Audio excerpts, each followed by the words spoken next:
at the end of the day, like I just made a purchase and I value your brand because I just made the purchase. I'm not gonna show like some random brand in the network offers. You're gonna show Disney or Hulu or something like that. The customer probably just like Googled Disney Plus free trial, lost their attention, made a purchase on AOV, and then at the end of it, just saw an offer for Disney Plus and accepted it by AOV, right? And so Google or Facebook or whatever is gonna take that dollar value at some point anyway. The question is, do you get a piece of it or not? Welcome back to a special episode of Chew on This time powered by AfterSell. For a few of you who may have not have heard of AfterSell or not using the tool on your Shopify store, Dhruv, who is co-founder and CEO and such a delight to have today, is going to actually go into what exactly AfterSell does, but also, more importantly, how to use it the best way and what you're missing out on your store if you're not using it. So first of all, Dhruv, thank you so much for joining us. Thanks for having me. I know you came a long way here, so we're super excited, but more excited to have the viewers learn a lot of the tactics that you've shared along the way.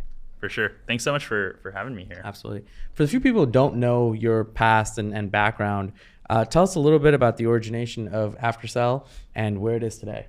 Yeah, for sure. So I guess just for context, AfterSell started about 4 years ago. We were actually all in college. There's 4 of us that started it. We were all in college in our dorm rooms trying to build random e-commerce stores. If you guys remember the good old days of drop shipping, or I mean, it's still a thing today. But Armand, my co-founder, was building a drop shipping store, and he was like drop shipping lunchboxes right before COVID. But this guy, like in university in like first year, was doing like $200,000 a month or something in revenue.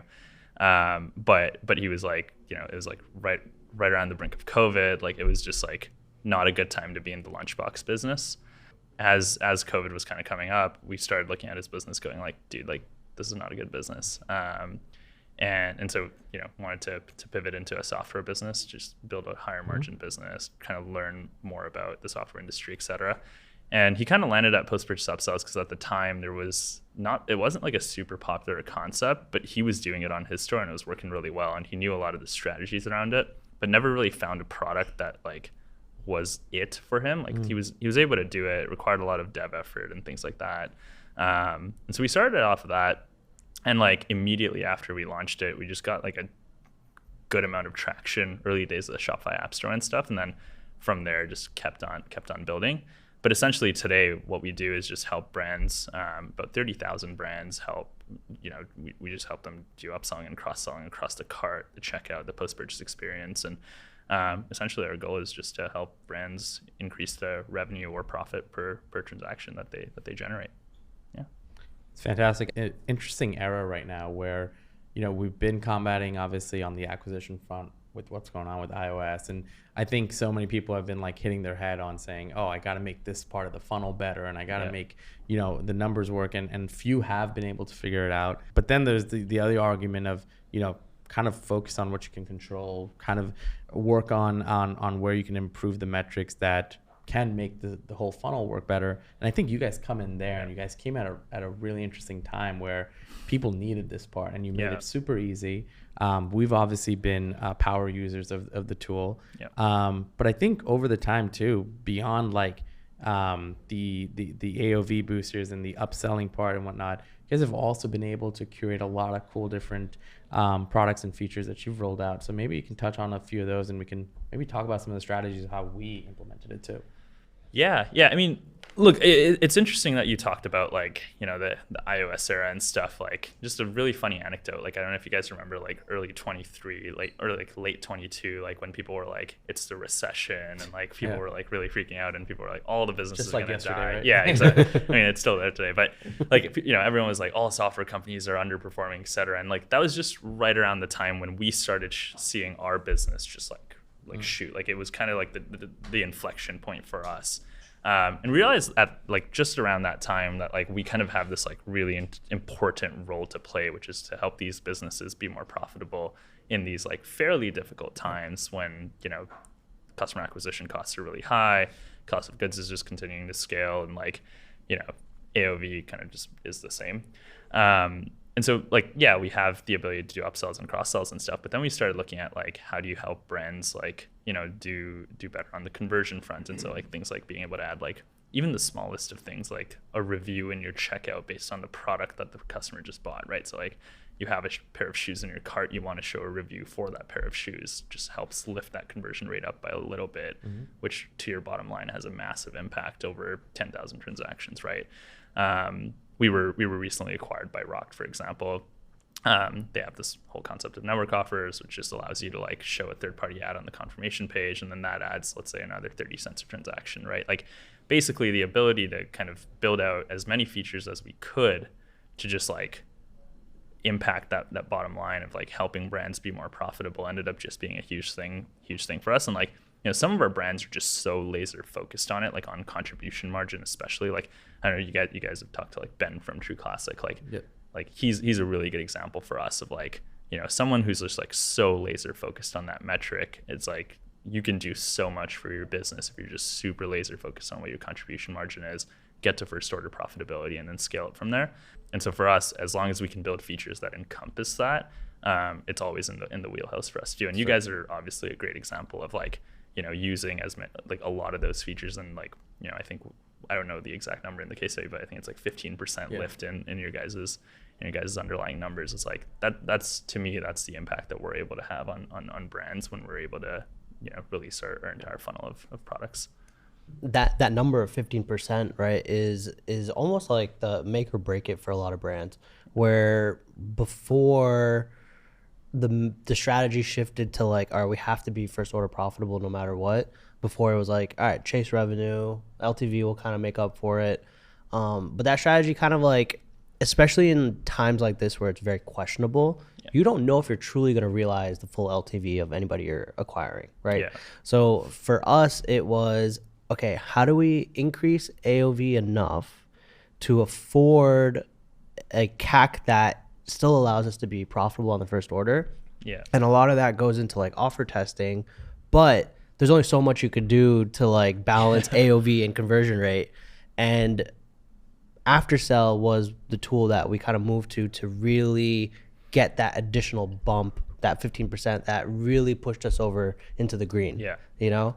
And so, I mean, there were tools that were, you know, around in the past, and, you know, the kind of the OGs in the space, but I'm noticing now a lot of the OGs in the space were OGs for the reason, but they never really iterated on the product. They never really implemented new features, this and that. And the times change. The demands for, you know, customers like us change constantly, 100%. And we need the different things, right? Like the fact that you guys have in the cart upsells, reviews per product, you know, upsell, cross-sell, downsell, and then obviously network offers, which we'll talk about. All those things are what's needed today to really move the needle.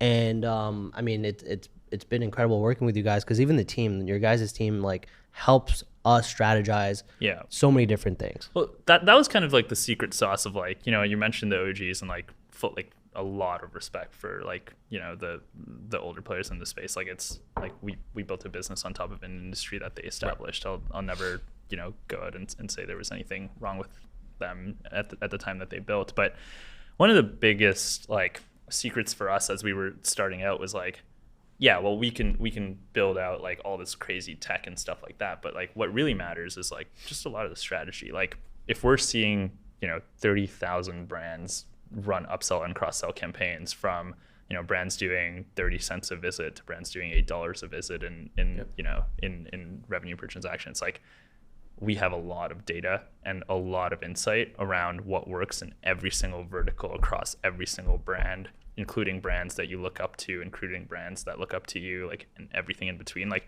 we can use all of that, create a team, which we call our merchant success team. A lot of companies have CSMs and whatnot. Our success team is literally meant to just like sit there, run tests for you, work with you on a one-to-one basis to actually make sure that you could be successful. And like we can then in the back end just provide our success managers with all of the data that's there. And like, you know, you might ask like, why not just make that customer facing? So why can't Ash just go out and do it? It's like, well, that's kind of like what is our secret sauce. Like that's the thing that we look at as our moat. And then obviously we publish things, but like for the most part, like the ability to take all of that strategy and then provide it to brands to utilize has been unreal. Yeah, I mean, like even for us, prior to AfterSell, it was just like we set the funnel and then we kind of just left it. Yeah. Right? It's like, all right, yeah, this is cool, it's working, it's making whatever. But the thing is we have such a large catalog, and then even within our main funnel, there's like 3 different variations that you can buy, right? So having something set up for each variation, every single customer's purchase should be treated different. Yeah. And that's where working with you guys, it's like, okay, well, we're going to do this for this. We're going to do this for this, this for this. That was like game changing in itself because you're optimizing that entire funnel. Yeah. And we always say like never stop A/B testing, but why are we just setting something up once? All right, cool, it's working. Like it can always be better. Yeah. You know, so having the team, Nailed it. I think has been like incredible because they've come up with things that we probably wouldn't have ever come up with. Yeah, I'm glad to hear it. Like we take a lot of pride in our success team, so I'm glad to hear that there's been things that have worked from their recommendations. Absolutely. Touched on a few different things. Obviously, the core of it though comes down to these ideations and these tests that are being ran, right? But before we jump into that, because I'm sure you have thousands of great examples, I'd love to attack on like some of the hesitations that we all collectively still hear from founders or operators on maybe why they wouldn't A/B test their cart to show offers, or even network offers, right? Which is showing like a really cool premium offer right on the thank you page, which is real estate that's not really supposed to generate revenue, but you guys found a way to do that. Yeah. Let's kind of like unwrap some of these hesitations, and then let's get into how we're gonna solve those. Yeah, 100%. I think the biggest hesitation that I see from brands around like, A/B testing, like not network offers, but just like A/B testing your like post-purchase upsells and things like that is like, oh, like a customer just like made this purchase and I like, for example, will recommend you A/B test like, upselling the same product, right? And like, a lot of them will be like, yeah, but like a customer just bought this. I don't want to just show them the same product and like discount it. But it's like, generally it's, this tends to be like this is a reward for your purchase. Like this is the page where you could kind of just do whatever you want for that customer, because that customer should be treated in a special way. And the whole point is for this to be like as relevant as possible to them. And so what you really want is just like when you're A/B testing, not to find, and this is like kind of the mental switch that people need to make, is like you're not A/B testing to find the winning offer, you're A/B testing to find a winning offer for a set of customers for a set of carts, and there's hundreds of or thousands of variations of that you need to find. And so if you're not going to A/B test, you're just going to hit a baseline and that's it. Like you're only going to stick to $1 a transaction or something, right? You're never going to get to like level 2, level 3, level 4. That's the part that I always find really shocking. Like, why are we happy with this number when we've only tested like 3 different offers? Right. So yeah, that's a great one. I think it's just people being complacent in, or they've made up their mind in how they believe a consumer is going to react or talk. And it's like, just test it. Yeah. And then I think it's interesting on the network offer side, which I've been able to talk to a lot of founders about. I think it's super interesting where people are always bringing up this one concept of like, I don't want it to affect my brand. Yeah. Right. And it's just like you instantly feel like, oh man, like I get it because we were there at one point too, right? It was like the first thing we were like, wait, we're going to show something else that's not our brand on our brand thank you page. Yeah. Why would we do that? Right. Yeah. And I'd love to hear kind of like maybe if you've heard other variations of that, but like your main combat to that. And I think we can also explain how we thought about it afterwards. Yeah, 100%. So I guess like my main answer to this objection is always like, and I'll ask you guys this, like, what is brand? Like, how do you measure the impact that brand has? And like, typically what I'll hear is something along the lines of retention or LTV, right? It's like this customer values our brand at this dollar value. And that's kind of like what I value my brand at on a per customer basis. Right. And it's an ever compounding thing. So my question is just, let's just test it. Like, are your retention numbers impacted? Let's do a holdout of like 10% of your transactions. Let's not show any network offers. And you'll typically see there's a higher retention on the ones that'll show network offers, or at the very least it'll be even. Like we've never seen it be lower. And to me, that's number one. That just like kind of tells you that there's like really no impact to brand. And you just have to think about this from like a consumer mindset. Like at the end of the day, like I just made a purchase. I value your brand because I just made the purchase. I'm not going to show like, you know, some random brand in the network offers. You're going to show Disney, you're going to show like Hulu or something like that, which is actually like a much larger brand typically than most. And so these are mass appeal offers. And then the other piece is like, I always ask, like, it is a reward. Like most of the time, like you're showing offers that are rewarding to that end customer. So like, you know, you like a good example that I hear is like the customer probably just like Googled Disney Plus free trial, lost their attention, made a purchase on AOV, and then at the end of it just saw an offer for Disney Plus and accepted it by AOV, right? And so it's really just like Google or Facebook or whatever is going to take that dollar value at some point anyway. The question is, do you get a piece of it or not? And that's kind of like my view of this whole thing. The argument you get down to is like, on this thank you page real estate, right? Is there a lot of emotional attachment for the consumer to make decisions on how they feel about the brand? Yeah, probably not. But even if there is, it's not like you guys take up a ton of real estate. No. So then when you do, on the flip side, if you're doing 10,000 orders, let's say a month, right? Yeah. And you do the 25 cents or 30 cents multiple on that, right? Yeah. You can actually, and I think it was like Cody at Jones Road had maybe said this. He was like, you know what? I'll take the money I'm making and I'll flip it into out-of-home advertising to make up for the brand loss. Yeah. Right? Or you can pay for an employee. Like there's so many ways to look at to make up for whatever you think you're losing, which is, like you said, what is brand? How do you really know that? Yeah. And I think for us, it's been great since then. Yeah. No, I mean, you pretty much hit the nail on the head with that. It's like I think for us is we looked at the additional revenue that came in, right? It was like what, 30, 40 cents per order. At 20,000 orders, that covers our like pick and pack fees at our 3PL, or it's somebody's salary, right? So it's literally just like adding a small cushion to your bottom line without really having to lift a finger. Yeah, and I always get down to like, if you're a low contribution margin brand, then it's actually a pretty significant number. If you're a high contribution margin brand, then just look at this as another employee for free. That's a good point. And to me, it's more about that. And then to your point on like reinvesting into advertising, like, you just like, what's your CAC? Do you acquire that many more customers? And then also we haven't done a full product announcement, but like, I'll put it out there. But like, we're now going to allow people to acquire customers on the network. And so like, and this might be something you guys want to try out, but like we have we have like billions of transactions, that we're powering. Now you can just like take the dollars that you're generating, and then now you can potentially look at this as an acquisition channel outside of Meta or Google or whatever. And you're probably gonna have a higher customer acquisition cost on this network, but it's free customer acquisition. You're just taking the revenue that you're making, and then you're reinvesting it into showing AOV on another site. Like that's in the pipeline to allow. Like right now, Rocked has that for like a bunch of enterprise clients. What we want to get to now is like allowing the more like premium Shopify brands kind of get in there, because we now have a pretty large network of Shopify brands. So there's a whole ecosystem around this that we're working through. And like I said, as long as it's in service of helping brands be more profitable, solving their core problems, we're going to do it, and we're going to keep innovating on it. Amazing.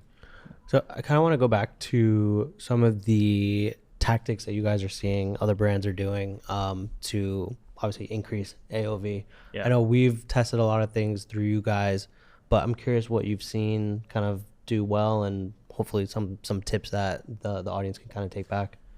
There's an article that we've written on our website that I think everyone should check out. I think it's a really good article by our success team, but we'll pull it up here. I'll kind of highlight it here. If you think about like supplements or like consumables, essentially, the biggest hack that I've seen on post-purchase upsells is to use our default quantity test. What that is just like, if someone buys let's say one pack of burn, right, you could just show burn again and just show one pack, or you can do a steeper discount, let's say like a 35% discount instead of your typical 25% discount or whatever that is, for 2 more burn bottles, right? And like it's a default, so you can't change that too. It's either 0 or 2, so you accept 2 or you say no. And it's this exclusive discount for a higher volume. It's kind of what you would do in the cart as like a volume discount, but you're doing that post purchase. What I've seen is like you'll have maybe a slightly lower click-through rate. So instead of getting a 10% click rate, you might get an 8% click rate or something, but you're doubling the average upsell value, which means your revenue per transaction, which is the core metric that we're always focused on, is like way higher. It's double what it would have been. And so like that's one. And then the other that I've seen work really well is a replacement upsells feature. So like we're the only upselling platform that does this, and like it's not natively supported out of Shopify. So there's a lot of custom infrastructure that we've built to be able to allow this. But like, let's say you're using a subscription app, someone checks out with a one-time purchase. Imagine post-purchase being able to convert someone to a subscription is like, I think it's a pretty big deal. You're literally like get $10 back on this order by enabling a subscription. So you're actually just giving them money to become a subscriber. Even though it's not really giving them money because they would have gotten that price anyway if they had subscribed at the product page. It's like there's so many small things like that works just like super well that I just don't think people take enough advantage of. These are all just like features in AfterSell that our team just like sets up for you. It's like 3 clicks, 10 minutes, and you're up and running, and you've probably just like doubled your like average upsell value. Crazy. Yeah. I think even it goes back to your marketing messaging too, which is something that we kind of overlooked, right? So what you kind of explained is our upsell strategy, because you guys came up with it before us. But like our whole thing was, all right, you buy this, you get 1 more of this for a little bit cheaper, and that is like your standard upsell that always works. Yeah. Right. Now going back to your marketing messaging, and I think a lot of brands don't really think this through all the way, is for supplements, let's call it, right? Yeah. Our whole thing on our landing page is X amount of results in 90 days. Yeah. Okay. And now we're going to offer you a 30-day supply, a 90-day supply, and a 180-day supply. Yeah. We want you to get the 90-day supply because that's when you'll fully realize the results. But we understand that not everyone is going to spend that much, right? And they want to try the product first. Yeah. Now, the person that buys a 1-month supply, can we get them to buy 2 so that they do get the 90 days worth of products to see the results? And that's where you continue your marketing messaging into the post-purchase upsell, which I think a lot of people forget to just have that cohesive journey throughout, instead of like, buy 2 and get 35% off, which is great. But what we have is this whole blurb around really emphasizing the point that, well, we did suggest 90-day supply to begin with. We know you only got 1. Here's 1 more chance to get 2 more months of supply at a better discount so you can see the results. And that to me is like, it opens up the possibilities of what you can do as a brand and to achieve a higher AOV, right? Versus like, all right, cool, grab 1 more. And it doesn't really make sense for your overall messaging. Exactly. It also just kind of like flips the script. It's like, instead of me going like, give me more money, I'm saying, hey, here's a special thing that we're doing for you. Like, we don't typically do that discount. And that's the other beauty of like the post-purchase upsell. It's like, it's after somebody made a purchase. So it's like fairly exclusive. It's pretty special. And so like, you're not really like, you're discounting, but you're not really getting a customer like used to discounting because you had to make a purchase. It's like a pretty exclusive like moment in the transaction. Like, there's only really a smaller set of total site visitors that actually see that you're doing that discount. And so like there's like an implicit like exclusivity to that page, which I don't think a lot of brands really think about when they're setting up their upsell funnels, that our team obviously leans a lot into when we work with you guys on it. Yeah. I'm curious, what are some like tests that you didn't expect to work well? Because I always find like some crazy stories here. So I'd love to get a couple out of you of what you've seen, maybe even which category of brand it was. I think there's the quantity one. I know we just talked about it, but that one was like a massive shocker. And I'll get into like, okay, essentially what you're doing is you're doubling or sometimes tripling the customer like price, right? Like the actual upsell price. And so you expect the conversion rate to drop in half or to a third. But the theory there by Armand, who came up with the idea for that test, was, dude, like it's a pretty cheap product. What if we just had 2 and it worked? And he's like, okay, what if we had 3? And it kept working. Like the conversion rate was like, in some of those scenarios, the conversion rate actually went up because people were like, I'm getting more, like better value.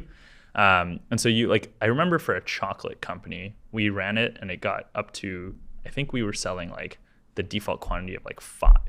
So you had to buy 5 boxes to get that discount. And so if you think about that, and like I think conversion rate dropped by like 2% or something, right? Wow. And so like you 5x the freaking upsell price, and like you dropped your conversion rate by 2%, right? And so you immediately see like your like percent AOV lift just be like insane. One that really shocks me, even though it's like super common, is upselling the same product.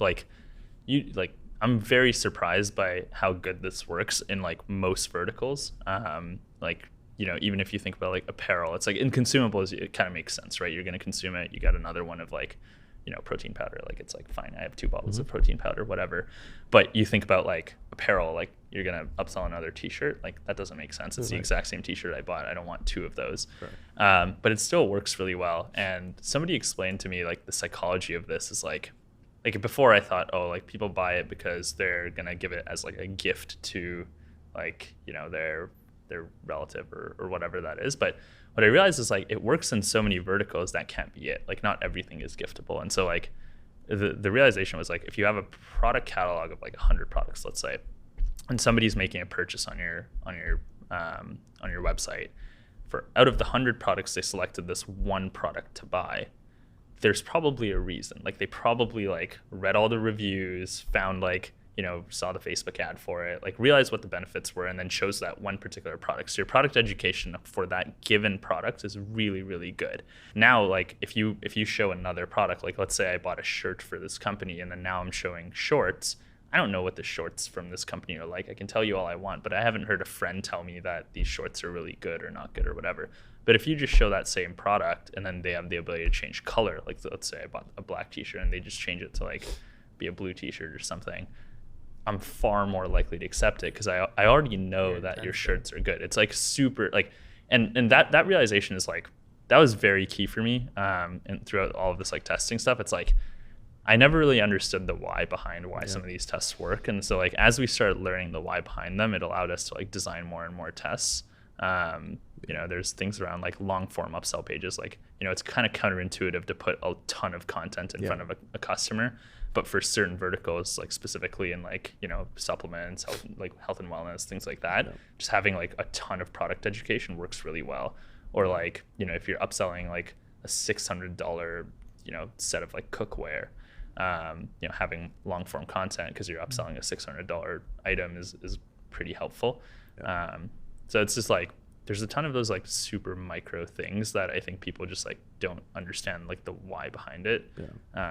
It makes complete sense. I mean, even just the idea of like why someone would want more value. I mean, there's a whole business model around like Costco, BJ's, and Sam's Club. Like there's hundreds of thousands, if not millions, of value shoppers. Right, that go out of their way to spend more on just more of the same product at better value. And so like there's no reason that shopper wouldn't behave similarly online. Right. Exactly. So I'd be really curious to see that cohort of people who opt in for the upsells and if they are value shoppers. But I think one thing that'd be cool to explore, again, you've seen thousands of brands, you've done tens of thousands of tests. And I think over the time you start to develop your own methodology. Right. And I think, you've touched on it many in other instances, but would love for our viewers to get a touch at what is your UDC method. I think it's super creative. I think you have a lot of good ways for brands to sit down and actually go and apply this. So let's break that down. What is that method and how to get started with it? I mean, it's pretty straightforward. Our whole tool is designed around it, right? You have an upsell, a downsell, and a cross-sell. That's UDC. And like an upsell is just like the first thing that you show after someone completes a transaction. And there's, a bunch of best practices around what you want to show first, right? So like this could be the same product that they just bought. This could be that quantity test, right? And so those are all the variations of what could be the upsell. Mm-hmm. And then the downsell is typically like, we call it downsell because like they decline that offer. So like, you can kind of think of that as like, you probably want to show something like the guess is that like they probably declined it because of price, right? And so a lot of times we're just like 60-70% of people that decline that offer. Like, yeah, there's some that'll just decline it because it's not relevant to them. But if you're showing the exact same product again, it's either not relevant to them or they don't want to spend that amount of money buying that product, right? And so we'll be like, okay, it's probably just too expensive. So let's take that quantity test, for example. If we did 5 boxes in upsell 1 and we got a decline, maybe in the downsell, we'll just show 1 box again, right? And like that'll just be 5 times cheaper. You're more likely to accept it. Upsell 2 is what we call a cross sell. And so that's like if you accepted the first offer, so if we did that quantity test of 5 boxes and you accepted it, well, like clearly you really like our products, right? Like you bought the original product, we upsold you the exact same chocolate and 5 times more of it. What goes really well with all of that product that you just bought? Maybe, alongside that chocolate, there's a different flavor. Maybe there's like, I don't know, pudding. I don't know what pairs well with chocolate, but that goes well with that chocolate. And so you're gonna put that in the cross sell. There's a few reasons why that's really powerful. One is just like you want to make sure that customer is trying more of your product lines, to actually, again, for the long-term brand building and LTV, but also just like you're unlikely to get 5 more boxes at that point anyway. So you want to put something that's like a little bit more relevant at that point. Yeah. Any tips on how to properly cross-sell? Because I feel like, at least for supplements, and it may be different for other industries, but for supplements, I've shown them an ad, they've went to a landing page, they're so educated about this one product that they ended up now buying it. Yeah. They get to, obviously, the cross-sell, and now I'm showing them a completely different supplement that will probably help them achieve whatever goal they're trying to, but now I don't have too much to kind of educate them as I did on the original product, right? So any tips on how to actually make that pretty optimal? Yeah, it's a hard problem, right? Like you spend so much of your time as a brand, like, so much of your time is probably just spent on like, how do I educate people on burn, right? And then it's like, there's so much content around it, landing pages, Instagram ads, whatever that is, to actually get people up to speed on it. And then now you're like, I got to do the same thing for another whole product, but I have 1/10 the customer attention to do that. The real tip here is to treat the post-purchase upsell page like a landing page. Like, and again, like when we were building AfterSell, we thought about this, was like, we do have the ability to build out like a full-on landing page in the editor. So you can put text and images, customer testimonials, things like that. But you want to treat that page as a customer education page. And yeah, it'll have a bit less conversion, but you're far better off even just trying to educate them and not get a conversion, where in the future you might get a conversion from that customer. But yeah, like, you might not do long form content on upsell 1, you might not do long form content on downsell, but I almost always say for upsell 2, if you're gonna, or like the cross sell, you always want to have long form content or some customer education if it's not for the same product that they just bought, because you don't have the same amount of customer attention at that point, so you want to capture it. Yeah, that makes sense. I think that was our biggest problem before even moving to AfterSell, is like the amount of customization and design that we could bring to the upsells, right? It's like you have this whole branded experience from the ad or the video to the landing page to the checkout, and then it's like this like weird block, clunky like upsell that like doesn't even look like it's part of the brand. But the fact that you can kind of go in, like you have someone like Ankit design something out, put it in the cross sell, and now you have a little bit more a branded experience, education, and probably improve that conversion rate to get them to buy 100% some of our other products. 100%. And they're now more educated on it, and they can do it. You can do that too. And like the other piece of this is like, you also want to think about, like, for example, we walked through that like chocolate quantity example, but you can think of like, imagine you're a brand that sells apparel and you just moved into like a new line of clothing. Like I sell shirts now, I'm going to start selling pants as like an add-on.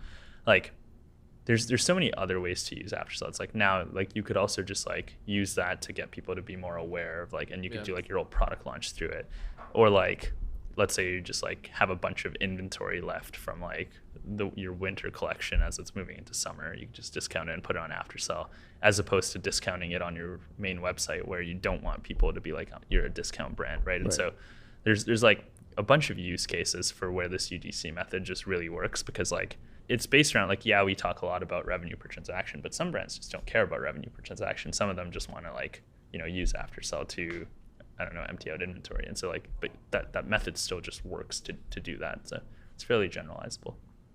How many different offers, or I guess like, is there a number of offers that brands should offer before it like becomes annoying in the checkout? Like, do you know what that like actual number is? We tell people don't show more than two. So we always say do upsell one, and then like again downsell or cross sell, and then end it there and move to the confirmation page. Like if you're, I know like we built the ability to show more than two before, and that was like this year. Before that, you were unable to show more than two.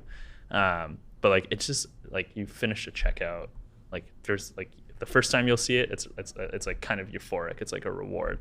Second time you'll see it, you might have like a be like, why is this show? Why are they showing it to me? I declined the first one, right? By the time you get to the third time, it's just like, fuck this. Like, this is really annoying. I get back to my day. Yeah. And they would just want to see their order confirmation at that point. You actually mentioned something that sparked the question. Do you think brands should treat upsells differently for new time customers versus returning customers? Yes, 100%. That's a test again in that article that we always talk about. Like new versus returning customers is a massive missed opportunity for a lot of people. Like the whole thing that we just talked about, like having product education and stuff like that, that applies a lot to new customers. For a returning customer, that's a customer that values your brand, that's willing to try new products, etc. There's a whole value set there that people just, if you're not thinking about it in that way, you're just going to miss out on that value set. But yeah, should 100% treat it differently, and like think about like, instead of offering the returning customer the same product, maybe for them I'm going to try and get them to branch out into new products, things like that just like work really well. So cool. I'm going to do like some hesitations that I've encountered. Yeah, let's do it. Because I just feel like there's still so many things that come up when, you know, obviously we're advocates of AfterSell, but not just because we love you guys, but because the product works really well for us. Yeah. And so, and I'm sure, Ash, you've come across a bunch, so feel free to jump in and send some. But one that I had heard actually more recently the other day, which was, I don't want someone to see the product they're buying, that it's available heavily discounted. Because they could go back then and be like, oh, well, like, if it's available for this price, can I find it some other way or whatnot? The display of a product's discount threshold, right? Yeah. Is that a concern that you've seen? Yeah, it comes up. My argument to this is like, if they just made a purchase, like you want it to be a reward. Now, like it comes down to how you position it on the page. Like you should highlight it as like only available on this page, or thanks for making a purchase, here's your reward for it. But like, as long as it's exclusive to the post-purchase upsell, it's actually, again, like if you think about flipping the script is now, it's you just made a purchase, we value you as a customer, here's a discount for that product, as opposed to like, oh yeah, this product is available for discount, go find it on the main site at a discount, which you won't find.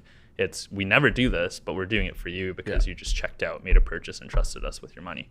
That's just something that like people have to wrap their head around. But I think once you do, like yeah, it's like that this page has its own exclusivity, which is what I was getting at earlier. You can't get it's to like, it's not a it's not like you can get to. Exactly. Yeah, makes sense. Another one was it was actually a company that does functional drinks, powders. And one of their concerns was, we're mainly subscription. Yeah. What would we upsell? Yeah. Well, upsell your one-time customers to a subscription is one of them for sure. That's fair. And then the other is like upsell your subscribers into one-time purchases. Like if they just checked out with a subscription, get them to try something else, which you'll eventually get to be a subscriber. If you're a single product and just like they're subscribing like at that point run a network offer. Yep. But yeah. Another one that was there was, if I get people to buy multiple of the product, it's going to kill my retention. Yeah. Right. And like, obvious, I mean, the obvious answer is, well, you're getting your AOV up front, or your LTV too, to some regard. But are there other optics to that answer or question? That's a new one for me. I think at that point you're just kind of thinking about how you're distributing your revenue, which you shouldn't really be thinking about that way, because if you're like a good brand, you're gonna compound over time. And so like that, I think in that, I just think I disagree with the ideology. Yeah. It's like you're kind of just removing the whole effect of compounding, and you're just like this is it's just a straight line, which is just, in my opinion, not true of most businesses. Like most businesses compound. So like, yes, you just got them to buy a bunch of your product, but is your product really good that they probably will come back when they run out of it, or like, are they going to buy it as a gift for someone? Like, but the fact or that is the fact that they just got 3 months worth of more commitment too. Exactly. And like, let's say worst case, you're right, and that customer never comes back. You just got that cash, maybe like depending on what your life cycle is, you got that cash 12 months early. Can you reinvest it into growing your business? And like, I just don't think like most businesses grow in that like static way. Like it has to compound. Like that's how a business is successful in the long term. I had one on network offers. Yeah. And this one's actually mine, or was mine. But our whole thing was on the thank you page, we had a CTA for our Facebook community. Yeah. And so I was like, well, this is valuable real estate, because if I have the pop-up show up, then you don't see the CTA for the community. Yeah. What are your thoughts on that? People have the same one for like surveys and things as well. I guess I'll shoot the question back at you. What was the drop off in click-through rate? We typically will see about 20% drop off rate from when people, like in survey responses, for example, you'll see about 20% drop off. So like, so you're getting 100 survey responses, you're going to now get 80. Is that enough? And does that miss of 20 justify the additional profit that you're making is always the question. Makes but sense. I don't know what the numbers were. No, I think you actually gave us the numbers, because I remember we turned it on. I didn't know that it was turned on, and I was like, who turned this on? Yeah. And then they were like, yeah, we can turn it off, but it's making X amount of money. And I was like, all right, keep it on. Yeah. It's like and again, it's like you can allocate traffic differently, right? Like maybe you don't want to show the Facebook community to CTA to people that are already in the community, and so you can actually do that. And I don't know if we've already implemented it for you, but you can do that. So like, or like maybe the first network offer that's shown could just be first party. So like you can get smarter about these things. Like you embed a survey into the overlay as well. Like there's a bunch of things where we've just gotten really smart about how to get first party content into the network offers. Cool. I know this episode became more of like a Mythbusters, but it'd be cool before we wrap up if you're able to kind of give us a roadmap of, I think one thing that's been really exciting about AfterSell being on it for over a year now is you guys are constantly thinking about how to make the engine better, right? Yeah. And what to ship out and make features or ways for us to be able to give more to our customers. Are there more exciting things for the people who are watchers that do use AfterSell? Yeah. And especially after you guys got acquired by Rock, what's coming down that you can share?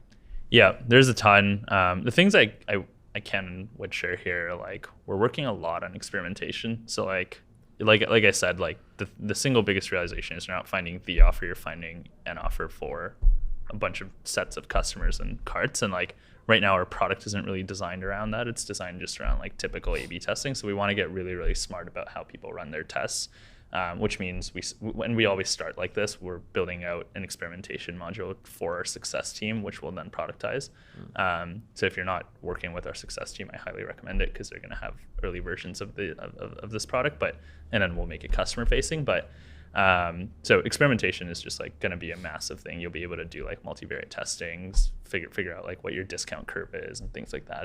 That's going to be a massive needle mover for us. And then the other is what I got at earlier was we're looking at allowing, Shopify businesses in particular, like it's always going to be a closed network, but we want to get people into the network to actually acquire customers. And then we're going to make sure we're giving out like some really good like credits and incentives and stuff when someone onboards. But like basically think about this as like, you know, you guys make 45 cents a transaction, ends up at like whatever it is, like $5,000-$10,000 a month. You reinvest that $10,000 a month, we'll match maybe 20 cents on the dollar, right? So like, you know, you'll get another, you know, 20 cents to reinvest per transaction as well. So it just kind of adds like, you know, this like network flywheel that we're trying to build out, so that like you show third-party offers on your page, you'll now be able to show AOV on other pages, and they'll be showing, and they might show on AOV's page, but then also over time that ends up just being like more and more reinvestment, and then the engine just gets way smarter. All our ML gets better for Shopify brands and whatnot, and like continues to like drop down the CAC, and so like it can become a legitimate acquisition channel for Shopify brands. It's brilliant. Yeah. So a lot of tactics today, which is amazing. There's a few things that I want to also go back and test a few more things on. But for the viewers and listeners, there's one thing you want them to kind of take back and implement into their business. Yeah. Besides installing AfterSell, what would that one thing be? I'd say just like better testing. Like I think a lot of people drop the ball on experimentation and testing. Like, and like again, this is just like, we're not an e-commerce business, we're a software company, and like even with our business, it's like there's so much to test. Like we're testing new organizational structures, we're testing like, you know, like new hires and like new roles and like things like that. Like there's just like there's so much that just gets missed when you just accept it as the status quo. And I think it's just so particularly true in e-commerce. Like things change so often. Like go back and revisit the thing that you thought worked a year ago and like test it. You might find, you know, another 20% to your bottom line. And yeah, post-purchase upsells, if you're running it, whether that's through AfterSell or something else, like go out and figure out a way how you can, you know, if you could do better testing, find your CSM on the platform. If it's AfterSell, hit me up and let me know if you don't have a CSM. But generally it's like work with these people that are, you know, masters of the craft, and get laser focused on how you experiment better. That's like generally just been my secret sauce so far in business. Awesome. True on that. If you want more from us, follow us on Twitter, follow us on Instagram, follow us on TikTok, and check out the website chewonthis.io.